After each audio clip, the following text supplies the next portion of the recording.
다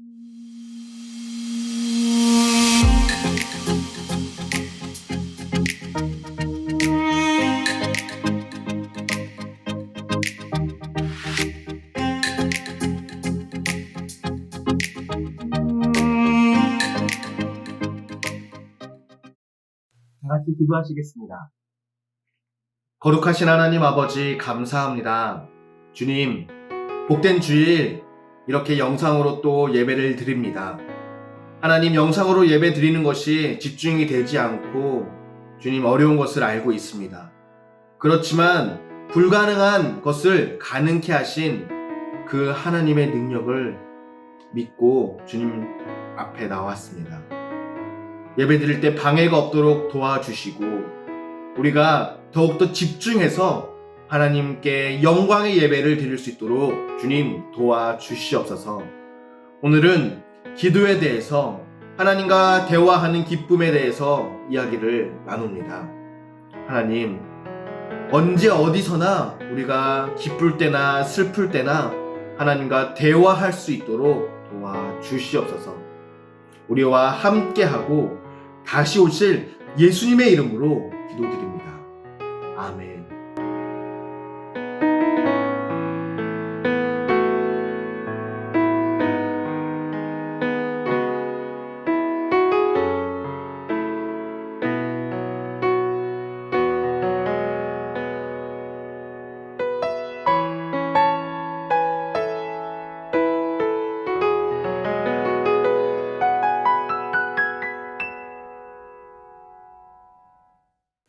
반갑습니다, 친구들. 오늘은 하나님과 대화할 수 있는 기쁨이라는 제목으로 오늘 영상 예배를 시작하도록 하겠습니다.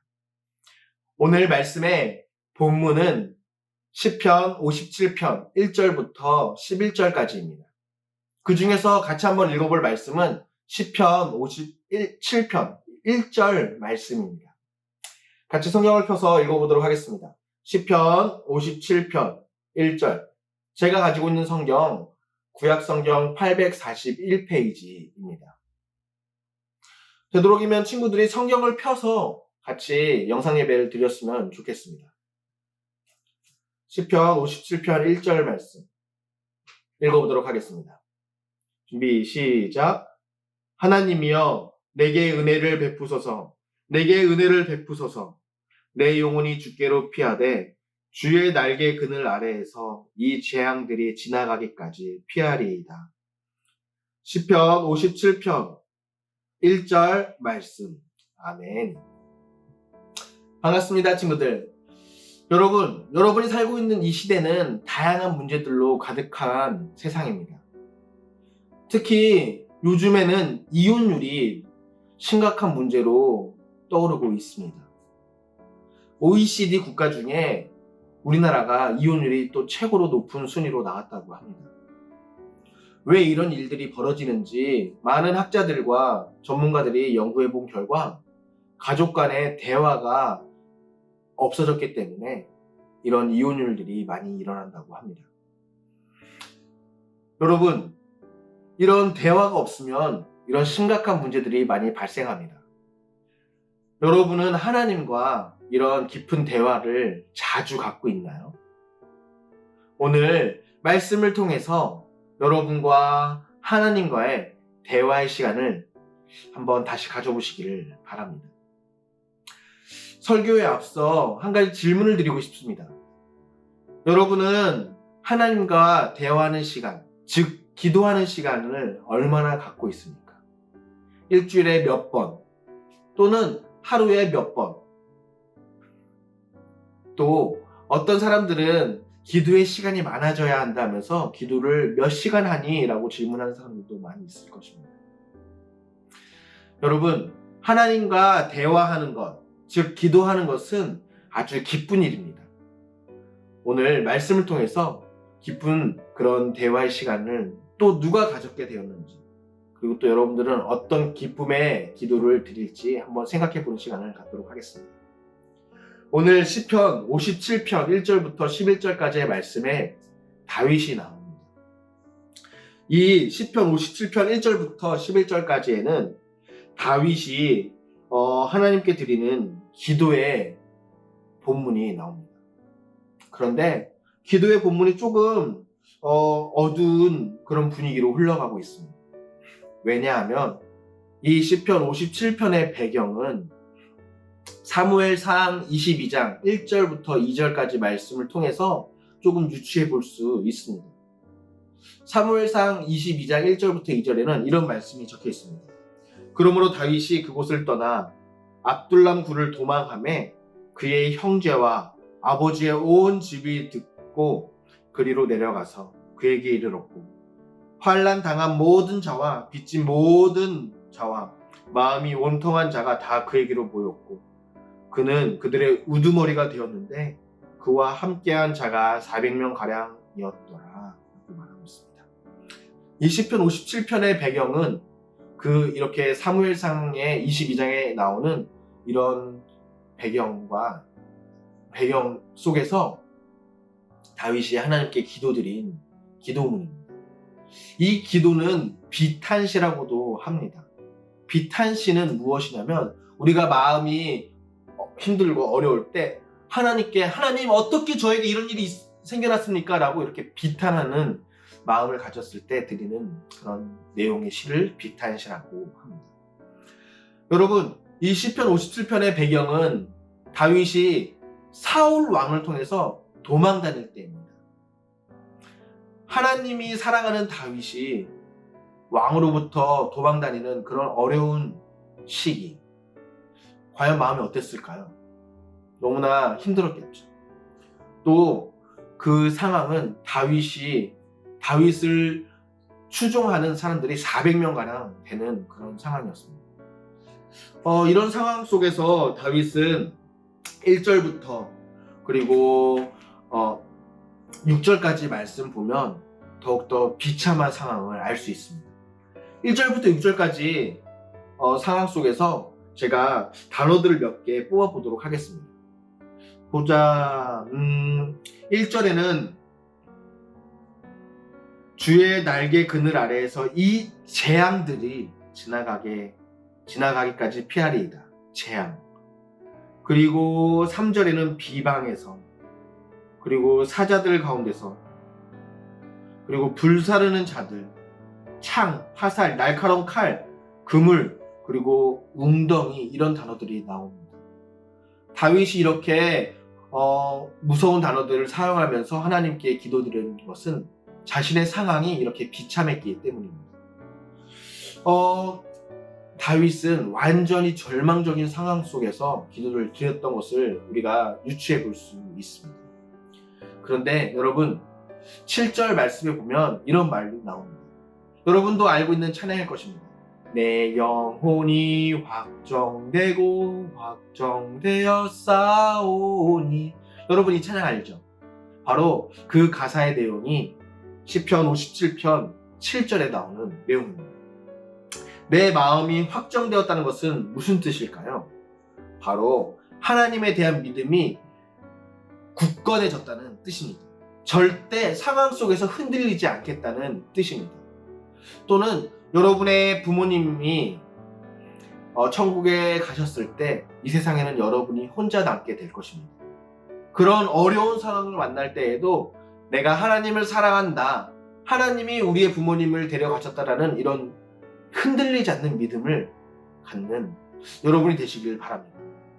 어떻게 그렇게 흔들리지 않는 믿음을 가질 수 있을까요?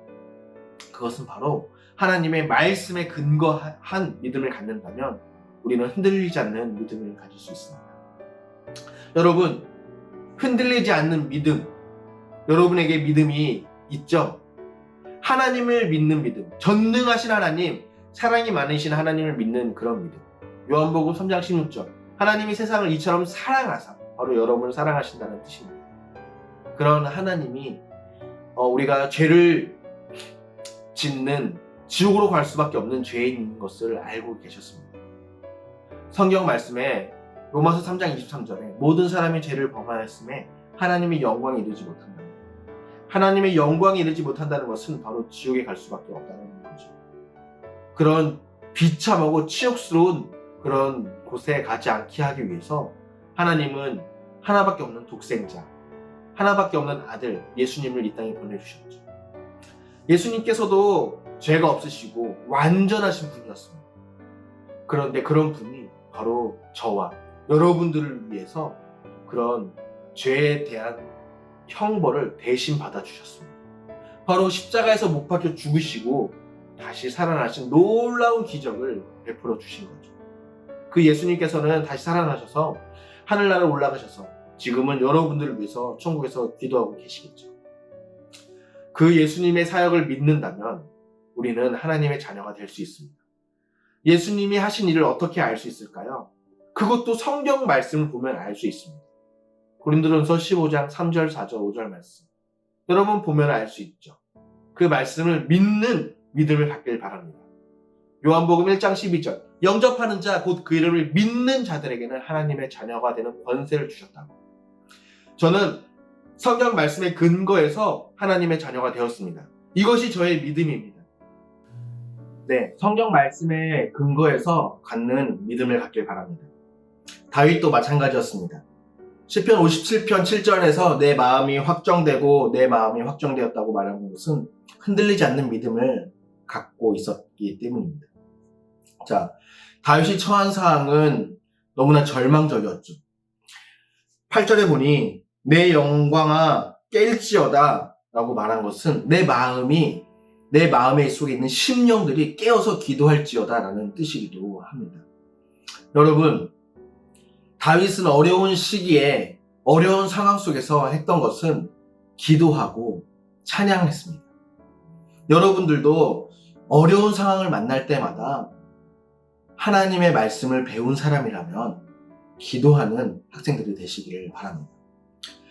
다시 한 걸음 기도회가 우리 교회에서 진행되고 있습니다. 여러분, 교회에 나와 오십시오. 교회에 예배 시간에 나오는 것이 아니라 24시간 언제든지 여러분이 오고 싶은 시간에 한번 나와서 기도해 보십시오.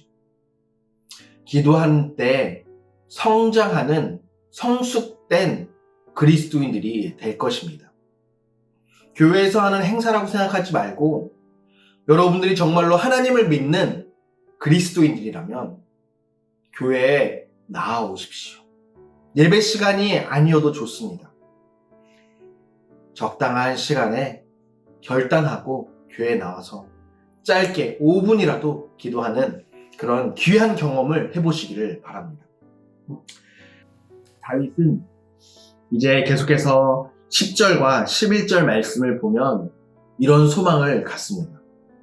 주의 인자와 진리를 바라봤고 주의 영광이 온 세계 위에 높아지기를 소망했습니다. 여러분들도 환난과 핍박을 받을 때 주님을 바라보는 그런 소망을 가지시기를 바랍니다.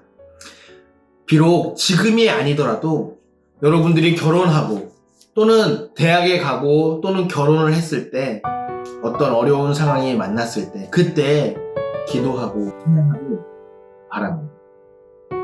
저는 지금까지 시편 57편에 나오는 다윗의 기도에 대해서 알아보았습니다. 이젠 여러분의 차례입니다. 여러분들은 기도하기 위해서 무엇을 포기할 수 있나요? TV 보는 것, 핸드폰으로 SNS 하는 것, 그리고 여러분의 시간을 포기해야 되겠죠. 여러분의 친구들과 노는 것들을 포기해야 되겠죠. 그럼 그것들을 포기할 때 여러분들은 하나님께 주시는 귀한 기쁨의 대화를 할 수 있을 것입니다. 이제 말씀을 정리해 보도록 하겠습니다. 인생의 위기가 찾아왔을 때 여러분 기도하시길 바랍니다. 인생의 위기의 해결책의 열쇠는 바로 기도이고 그리고 그 기도를 통해서 하나님과 기쁨의 대화, 해결받는 대화를 하시길 바랍니다. 지금 이 시간 잠시 말씀을 정리하는 시간을 갖도록 하겠습니다. 눈을 감고 여러분의 언어로, 여러분의 생각으로 말씀을 정리하시길 바랍니다.